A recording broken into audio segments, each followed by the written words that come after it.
42 ao 47.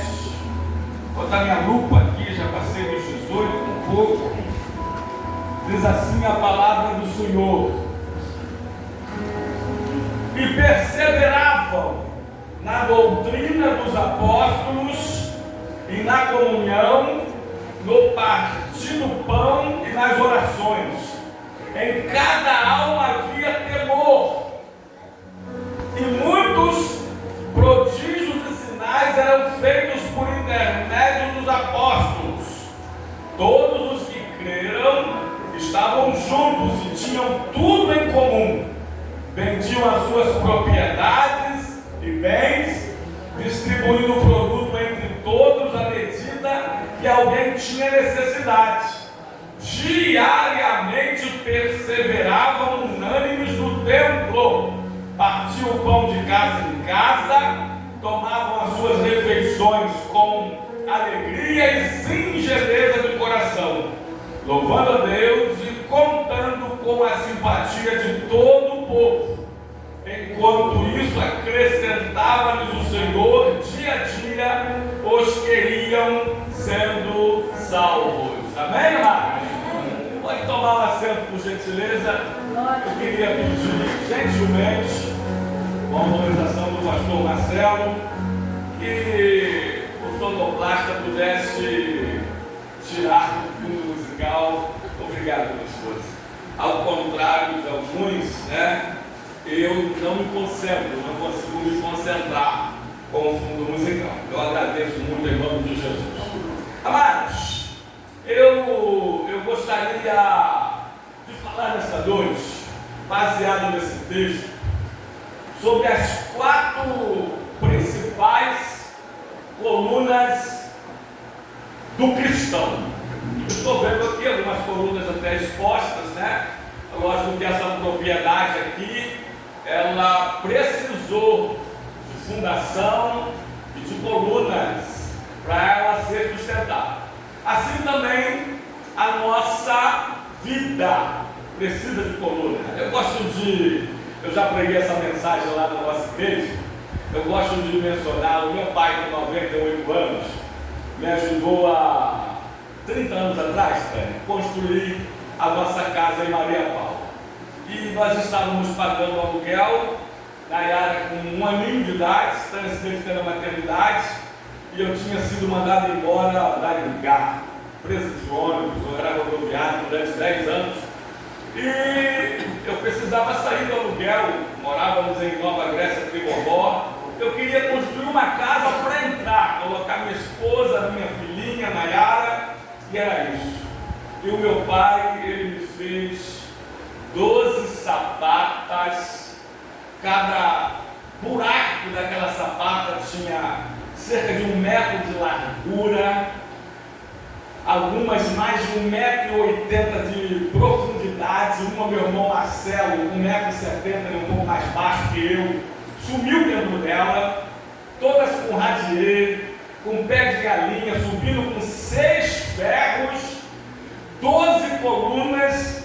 Eu falei: papai, para que isso? Eu só quero uma casa para entrar, botar um telhado e cobrir minha família. Ele: não, meu filho, o segredo de uma construção, hoje a minha filha é arquiteta, não é a pintura, é o fundamento, é a fundação, são as suas bases. Papai tinha razão, eu não sabia. Estou dando detalhe, ele só queria dar cimento no ar, um saco em cada sapata, pedra de mão em cada sapata, e ele tinha razão. Nós batemos uma laje, depois de um tempo construímos o 2º andar, depois de mais um tempo construímos o 3º andar, virou um predinho, virou um prédio de 3 andares, que nós vendemos o ano retrasado e compramos a nossa casa cá embaixo. A igreja comprou a igreja. E ele tinha razão. O segredo não é a pintura, não adianta você pintar um muro tombando. O segredo está na fundação. E é sobre essas 4 colunas, simbolicamente falando, que eu gostaria de falar nesta noite. E você precisa de todas elas. A principal, a coluna angular, a coluna principal, é para a vida do cristão. é Jesus Cristo. 1 Coríntios, capítulo 3, versículo 11, diz que há um fundamento, o qual se chama Jesus Cristo. Ele é a pedra angular, diz Pedro no seu capítulo de número 2. Amados, eu vou falar pouco, eu vou tentar deixar a palavra de Deus, ou eu vou tentar recitar alguns versículos, convidar vocês a dar um passeio conosco junto às páginas douradas das Escrituras Sagradas. Primeira coluna, principal delas, para que estejamos firmes e fortes em meio aos vendavais e intempéries da vida, é Jesus Cristo.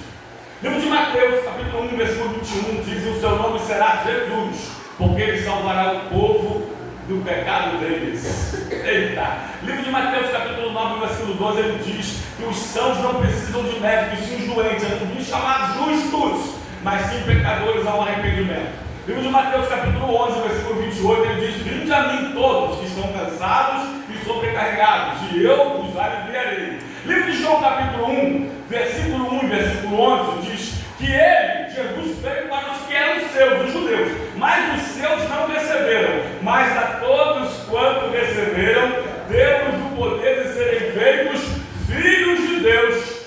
Livro de João, capítulo 3, versículo 3, depois do versículo 5, diz: na verdade, vos digo, aquele que não nascer de novo, não pode ver o reino de Deus. Versículo 5 diz: na verdade, vos digo, aquele que não nascer da água e do Espírito, não pode entrar no reino de Deus. Livro de João, capítulo 6, versículo 35, Jesus diz: eu sou o pão da vida, aquele que vem a mim jamais terá fome. Aliás, capítulo 6, versículo 37 diz: olha, aquele que o Pai me dá, esse vem a mim, e o que vem a mim, de maneira nenhuma lançarei fora. Livro de João, capítulo 8, versículo 12, Jesus diz: eu sou a luz do mundo, aquele que me segue não andará em trevas, mas terá a luz da vida. Eu gosto de João 8,58, que ele fala assim: olha, antes que Abraão existisse, eu sou. Ele é o que nós necessitamos, ele é o que nós precisamos, ele é tudo nas nossas vidas. Aleluia! Aleluia! Livro de João, capítulo 10, versículo 9, ele disse assim: olha, eu sou a porta, aquele que entrar por mim será salvo. Só partear. Livro de João, capítulo 10, versículo 10, diz que o ladrão, que é símbolo do diabo, veio para roubar, matar e destruir, mas eu vim para que tenham vida e a tenham em abundância. No versículo 11, no mesmo capítulo 10 de João, ele diz: eu sou o bom pastor dá, não ensina. O bom pastor dá, não rouba. O bom pastor dá, não furta. O bom pastor dá, não loca. O bom pastor dá, não empresta. O bom pastor dá, não aluga. O bom pastor dá a vida pelas suas ovelhas. E João ainda, capítulo 11, versículo 25, ele diz assim: olha, eu sou a ressurreição e a vida. Aquele que crê em mim, ainda que esteja morto, viverá. E o João, capítulo 14, versículo 6, ele fala assim: olha, eu sou o caminho, a verdade e a vida. Ninguém vem. Interessante que ele não fala ninguém vai. Até porque João 5,17 ele diz: eu e o Pai somos um. Ele fala assim: ninguém vem ao Pai a não ser por mim. E olha que ele diz, ele usa o artigo definido outro. Ele não usa o artigo indefinido, umas, como se houvera outro. Não, ele diz: eu sou o único caminho. Eu sou a única verdade. Eu sou a única vida. Olha, deixa eu te falar que sem caminho a gente não anda, sem verdade a gente não sabe, e sem vida a gente não vive. Amém? Pastor, mas temos aí que não querem. O caminho é verdade, é vida, é verdade. Alguns preferem o atalho, preferem a mentira, e vai dar onde? A morte. Mas Jesus diz: eu sou o caminho, a verdade e a vida. Ninguém vem ao Pai a não ser por mim. E o de Atos, capítulo 12, versículo 21, diz que todo aquele que invocar o nome do Senhor será salvo. E o de Atos, capítulo 4, versículo 12, Pedro, pregando, diz assim: porque abaixo do céu não há outro nome dado entre os homens, pelo qual importa que sejamos salvos. Só Jesus Cristo salva. Livro de Atos, capítulo 16, versículo 31, Paulo diz assim: crê no Senhor Jesus Cristo e serás salvo tu e a tua casa. Livro de Romanos, capítulo 1, versículo 16, Paulo diz: porque não me envergonho do Evangelho. Ó, tem crentes que até não se envergonham do Evangelho, mas envergonha o Evangelho. Paulo diz, repito, Romanos 1,16, porque não me envergonho do Evangelho. Aliás, Marcos 1,1, Evangelho de nosso Senhor e Salvador Jesus Cristo. Não me envergonho do Evangelho, porque é o poder de Deus para a salvação de todo aquele que crê. Primeiro do judeu, depois do gentil.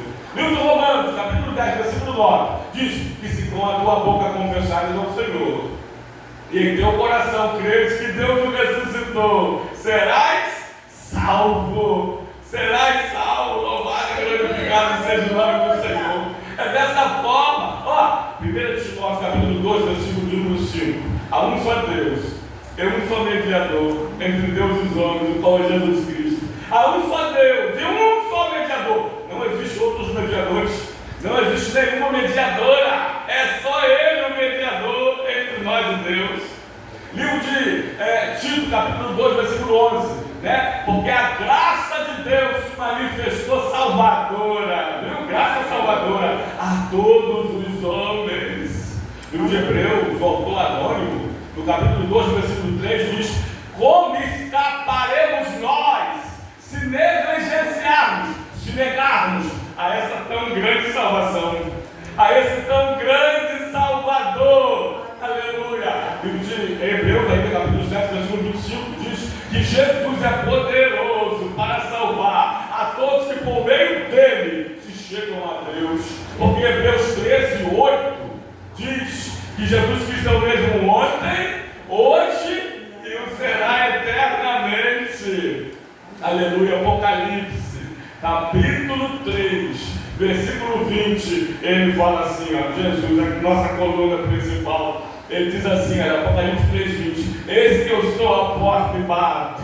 Se alguém ouvir a minha voz e abrir, eu entrarei e cegarei com ele e ele comigo. A principal coluna da vida do cristão é Jesus Cristo. Aleluia! Ele é nossa pedra angular.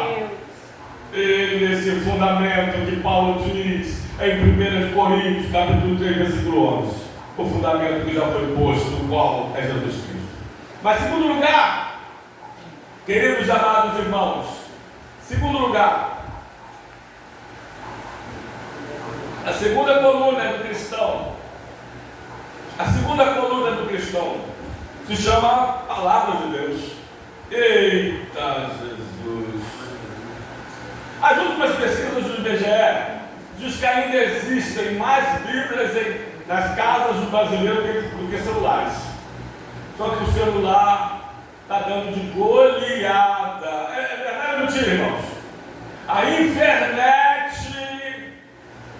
quantas horas as pessoas passam em média com o celular por dia? E quantas horas você passa em média com a Bíblia por dia? Vamos mandar uma coisa aqui. Nossa igreja tem irmãos de alguns lugares, nós temos irmãos de longe, irmãos de Lidouro. Acabava o culto, todo mundo ia embora para casa. 10 e brau. O irmão liga, pastor, eu não sabe dar mal. Eu falei, não. Esqueci o celular na igreja. Vou ter que ir voltar para pegar. Eu nunca vi ninguém voltar para pegar a Bíblia que esqueceu na igreja.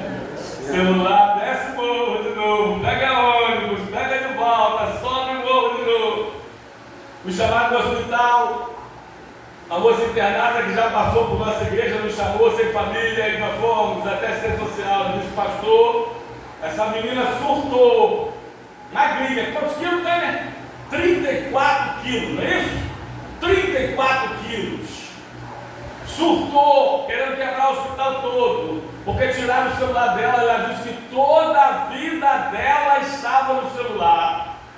Eita, eu prefiro dizer que toda a minha vida está aqui na Bíblia, é a palavra de Deus. Glória a Deus. Vamos lá, mais um passeio. Eu disse que ia falar pouco, né? Mais um passeio rápido pelas Escrituras Sagradas. Livro de Gênesis, Apocalipse, mas um pouco rapidinho. Livro de Gênesis, capítulo 17, versículo 19, parte A, diz assim: e terás o livro da lei diante de ti. E lerás todos os dias da sua vida. Josué 1:8 diz: não afaste da sua boca o livro desta lei. Antes medita nele de dia e de noite, para que aprendas a guardar tudo quanto nele está escrito, assim farás prosperar o teu caminho e serás bem sucedido. Livro de Salmo, capítulo 1, versículo 2: antes tenho o meu prazer na lei do Senhor, e na sua lei medito de dia e de noite. Livro de Salmo, capítulo 19, versículo 7. Eu vou abrir um parênteses, rapidinho. Olha o que diz: a tua palavra é perfeita e restaura a alma. A palavra de Deus é terapêutica. Como eu estou falando com vocês, eu sou profissional da mente, atendo alguns projetos, atendo algumas pessoas no particular. E a maioria, ano passado fiz mais de 100 atendimentos. Ano passado. E eu perguntei a todas: quer ser atendida pelo profissional da mente somente ou também pelo pastor? Todas menos uma disse: eu também quero ser atendida pelo pastor. Aí eu falo da palavra. Sabe por causa de quê? Porque a palavra é terapêutica. A palavra previne e cura a depressão, mal do século. Grava isso aqui, Ó, repito. Salmo 19, verso 7. A tua palavra é perfeita e restaura a alma. Salmo 107, versículo 20. Deus enviou a sua palavra e os sarou. E os curou do que eles eram mortal. Doenças e enfermidades, ele cura e ele sara. Doenças do corpo, enfermidades da alma. Grave isso aqui. Agora vamos para o Novo Testamento. Hebreus 4:12. Porque a palavra de Deus é viva e eficaz, e mais cortante do que qualquer espada de dois gumes, e penetra mais profundo ao ponto de dividir alma e espírito, juntas e medulas. Ela é apta para discernir os pensamentos e propósitos do coração. Crente que lê a palavra, que estuda a palavra, que prega a palavra, que vive a palavra, que ora a palavra, que ama a palavra, que respeita a palavra, que estuda a palavra, não sabe o que é depressão, porque a palavra é terapêutica. Aleluia. Continuar rapidinho, vou dar alguns pulos, mas vou falar alguns aqui para nossa meditação. Livro de Salmo 119, com o Salmo da Palavra, versículo 9 diz assim: como conservará o jovem, limpo o seu caminho, observando segundo a sua palavra.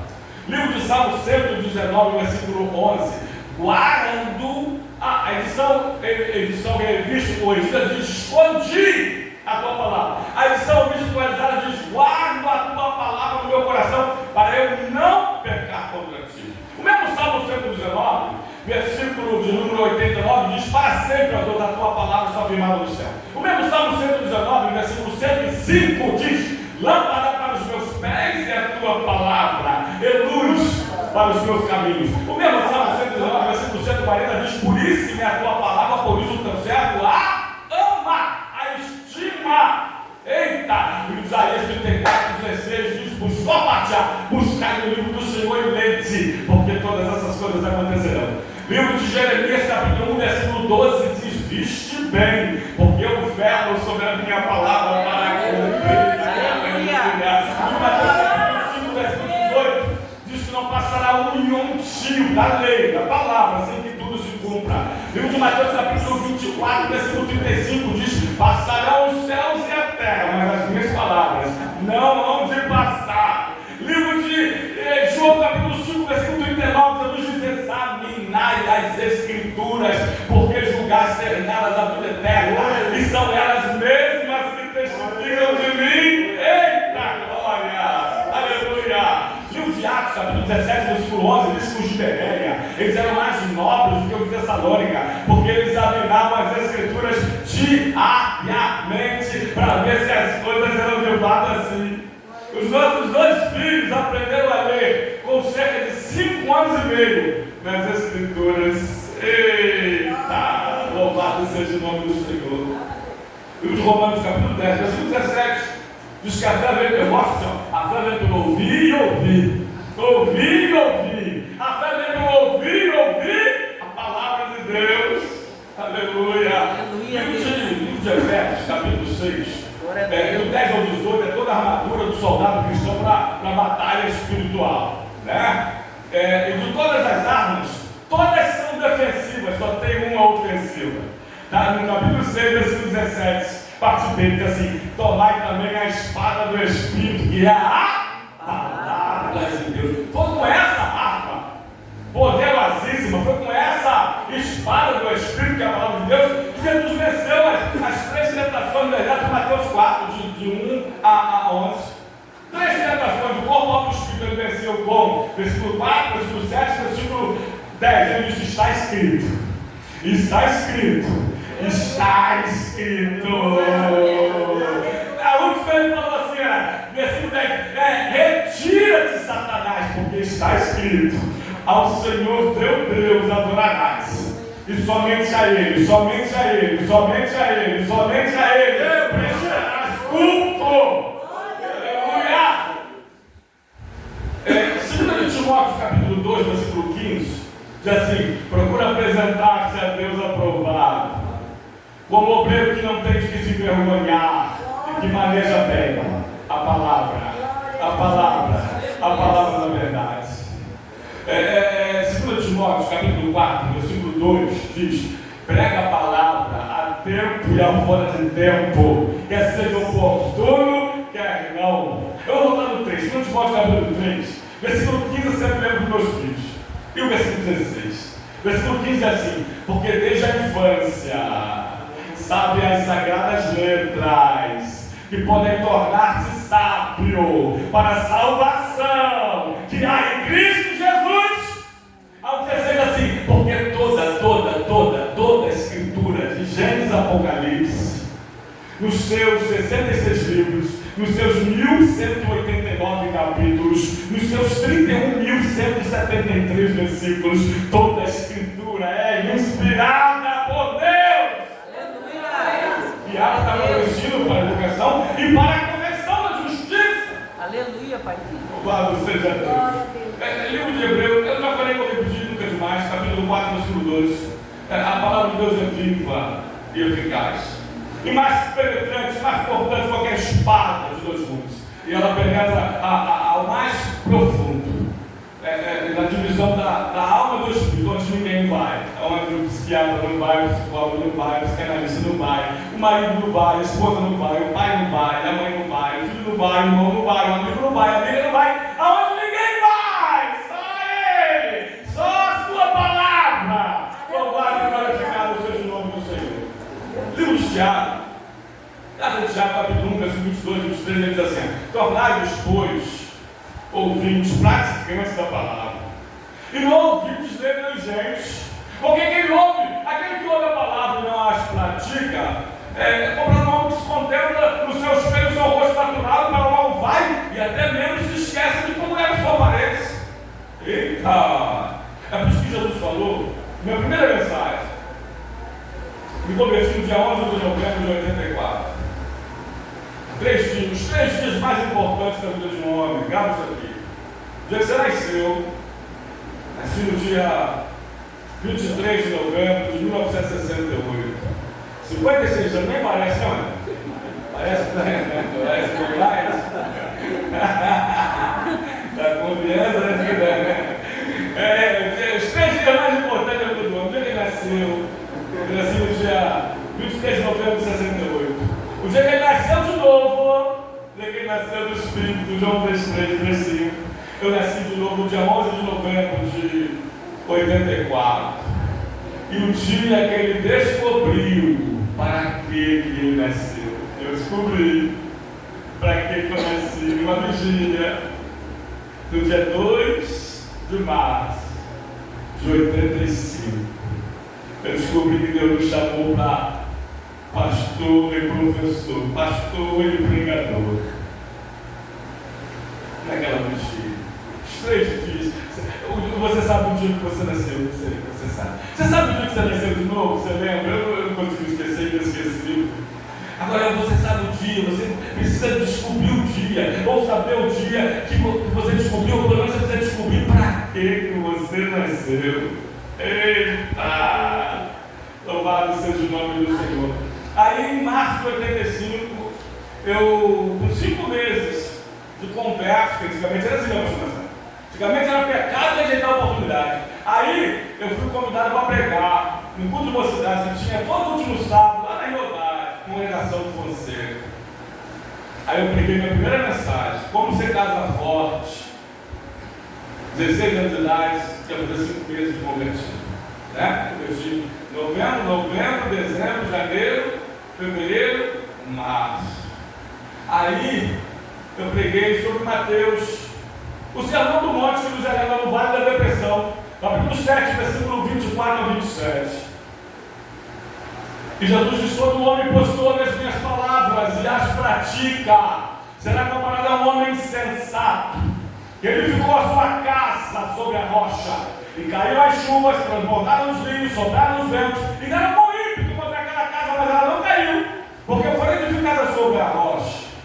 No capítulo 7, versículo 26 e 27, ele continua e diz assim: mas todo homem, pois que ouve as minhas palavras e não as pratica, será comparado a um homem insensato. Na corrigida, diz um homem imerso ou louco, que edificou a sua casa, a casa do seu ser, a casa da sua vida, da sua família, edificou a sua casa sobre a areia, e caíram as chuvas, botaram os rios, sopraram os ventos, e deram com ímpeto contra aquela casa, e ela caiu, sendo grande a sua ruína.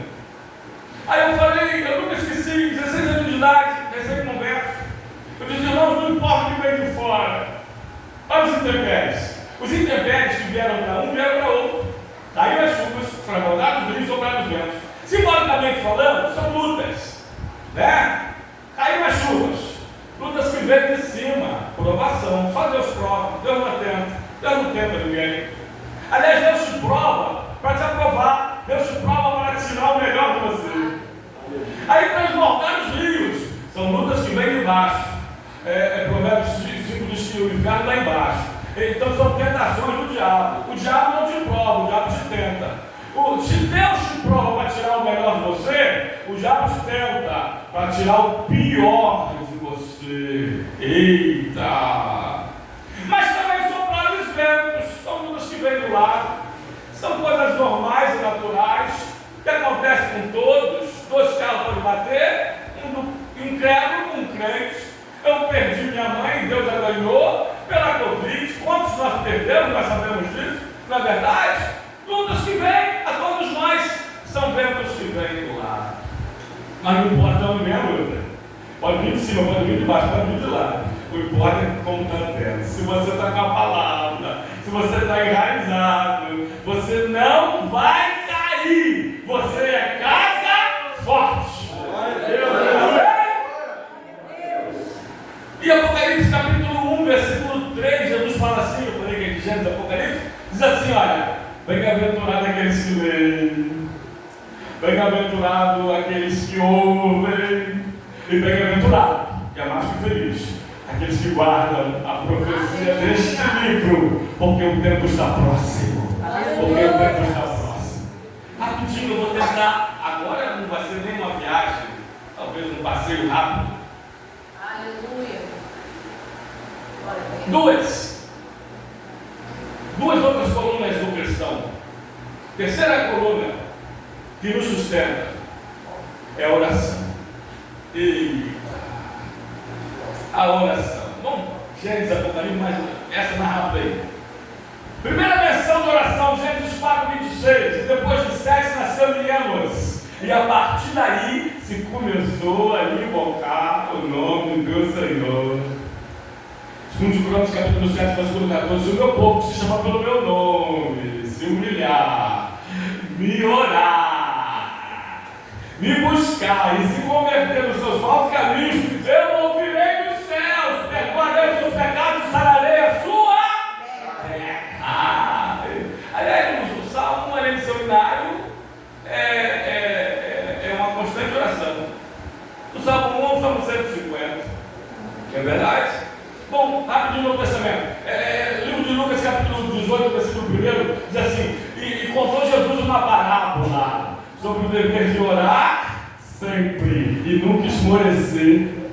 Livro de Efésios, capítulo 3, versículo 14, diz assim: Paulo fala: por esta causa me ponho de joelhos diante do Pai. Por qual causa, por quais causas você tem se colocado de joelhos diante do Pai? Aleluia. 1 Tessalonicenses, capítulo 5, versículo 17, que ele diz mesmo: orai sem cessar. Ó, Mateus 6,6 diz assim, é mesmo o texto da oração do Pai Nosso, a partir do 9, né? Mas Mateus 6,6 diz assim, olha, e tu quando orares, entre no teu quarto, e fechando a porta sobre ti, orarás a teu Pai que está em secreto, e seu Pai que vê em secreto te recompensará. Mas como que Tessalonicenses 5,17, no mesmo Tessalonicenses, diz orar sem cessar? Você consegue viver 24 horas dentro do quarto, trancado, de joelho, orando? Não consegue. Então a oração do Mateus 6,6 do quarto é uma situação, é um momento que nós precisamos todos os dias. Agora, a oração de 1 Tessalonicenses 5, orar sem cessar, é um estado, não é uma situação, é um estado de espírito. Você está trabalhando, mas está orando. Você está começando, mas está orando.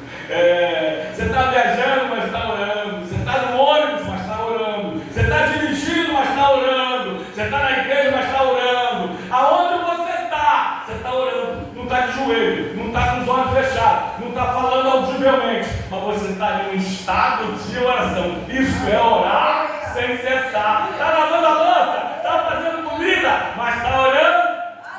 Amém? Efésios 6,18 termina as armaduras do soldado cristão, diz assim, orando em todo o tempo. Vocês conhecem, meu? É dessa forma. E termina, Apocalipse 22,17, termina com uma oração. Todas as escrituras sagradas nos incentivam, nos motivam, nos chamam a uma vida de oração. Porque a oração move a mão de Deus que move o mundo. A oração move a mão de Deus que move tudo. Deixa eu falar uma coisa com você. Vou falar com um teólogo agora. Escuta isso aqui. Pastor Marcelo sabe disso. Ó, escuta aqui. Deus pediu a um profeta para orar ele, para ele abençoar um povo. Por quê? Deus não podia abençoar diretamente? Grava isso aqui.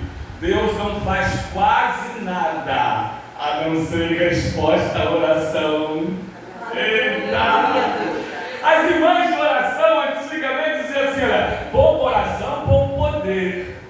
Muita oração, muito poder. E nenhuma oração? Nenhum poder. Rapidinho, só para fechar. Quarta coluna. Qual é a primeira coluna mesmo, cristão? Jesus. Qual é a segunda coluna? A palavra. A terceira coluna qual é? Oração. E a quarta? Igreja. Eita, Jesus. Igreja, irmãos, nós ainda não temos noção do valor disso aqui, espiritual, emocional, físico, material. Vocês não têm noção, amados. Se uma irmã ovelha, e ovelha não, porque pastor não tem ovelha, não. Ovelha que tem pastor. Você tem que pastor não tem ovelha? Jesus, Mateus 21, versículos 15 a 17. Fala duas vezes assim, Pedro, pastoreia as minhas ovelhas. Pedro, você vai pastorear, mas as ovelhas são minhas. Pastor não tem ovelhas, ovelhas é que tem pastor. Toda a minha família me escolheu como pastor. Mas um dia qualquer um deles, até minha esposa, 35 anos de casamento, não quero mais congregar na igreja que você pastoreia. Eu vou segurar a força? Ninguém consegue. Por isso o pastor não tem ovelhas. Ovelhas é que tem pastor. E pastor também não tem igreja. Igreja é que tem pastor. Grava isso aqui. Jesus falou em Mateus 16, 18, parte B. E as portas do inferno não prevalecerão contra a minha igreja, a igreja de Jesus. Não, a igreja é do Senhor Jesus. Tem igreja que é da senhora, né? Tem igreja que é. Não, de fato. Então, vamos lá, tem igreja que realmente é de pastor, tem igreja que é de dizimista, tem igreja que é de uma família. Mas essas igrejas são deles. Se são deles, não são do Senhor. Eita! Amém, amados? Último, rapidamente, ó. E menos ainda.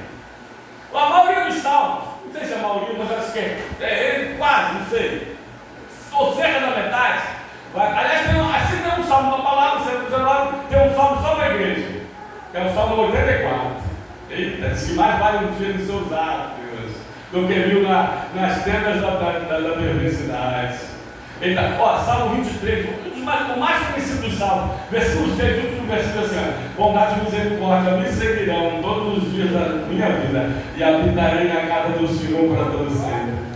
Salmo 122, versículo 1. Como é que diz? Alegrei-me quando me disseram: vamos na casa do Senhor. Salmo 27, versículo 4 diz uma coisa: pedi ao Senhor e a buscarei. Eu possa morar na casa do Senhor todos os dias da minha vida. Você sabia que os evangelhos dizem que Jesus, quando ele estava na Judéia, em Jerusalém, todos os dias ele estava no templo? Eita! E quando ele estava na Galileia, no norte de Israel, ele não estava na Judéia, onde está o templo de Jerusalém, diz que todo sábado, livro de Lucas, capítulo 4, versículo 16, todo sábado Jesus estava na sinagoga, como era o seu costume. E quando ele estava lá em Jerusalém, todos os dias ele estava no templo. Esse ele está quanto mais não precisa estar. Bem? Salmo 133, versículo 1. Quão bom e quão suave é que os irmãos vivem em união. Eu estava contando a história, dei uma rodada, mas voltei. A irmã, paciente psiquiatra, foi internada. Foi eu que fui visitá-la. A luta para visitar uma pessoa no hospital psiquiátrico. E eu falei: olha, ela tem direito constitucional de ser visitada, visita religiosa. Eu sou pastor e capelão, pode me passar pela assistência social. E eu sei que depois de uma psiquiatra, novinha, idade da nossa filha, soube que o pastor da irmã, da paciente, estava lá e não me chamou. Então ela ficou esperando, eu entrei. Ela falou assim: pastor, ela está fazendo negativismo. Eu sou profissional da mente, irmão. Negativismo quando você nega tudo. Você nega os olhos, você nega falar, você nega beber água, você nega comer, você... E ela estava lá amarrada na maca. E ela falou assim: pastor, você quer tentar dar água a ela? Ela está sem beber, está desidratada, os lábios todos ressecados. Aí ele me deu um copo de plástico, lógico, né? E quando me aproximei, eu falei: irmã fulana, é o seu pastor. Na hora dos olhos, pastor Eduardo. Eu falei assim: eu vim te visitar, a igreja está orando por você, as irmãs estão com saudades, eu quero te buscar de alta, mas a irmã precisa beber água. A irmã precisa se alimentar, a irmã precisa obedecer os médicos e os enfermeiros. Irmão, ela bebeu uns 3, quase 4 copos de água comigo ali. Foi no meio da semana, se não me engano, no domingo, nós fomos buscá-la de alta. Aí passou um tempo, tipo quase um ano, não sei, ela me ligou e falou assim: pastor, acho que eu estou fazendo uma deprê de novo, pastor. Eu falei assim: irmã, vá para a igreja agora. Era 7, não sei o quê. As irmãs estão ensaiando. Não era pandemia. Vá, abraça, beija, toque, porque isso é terapêutico, amizade terapia, abraço terapia. Eita! Igreja terapia, oração terapia. Aí vamos, foi a igreja, desacreditada. Nunca mais. Glória a Deus. Livro para fechar. Hebreus, capítulo de número 10, versículo 25. Diz assim o autor anônimo: não deixemos de congregar.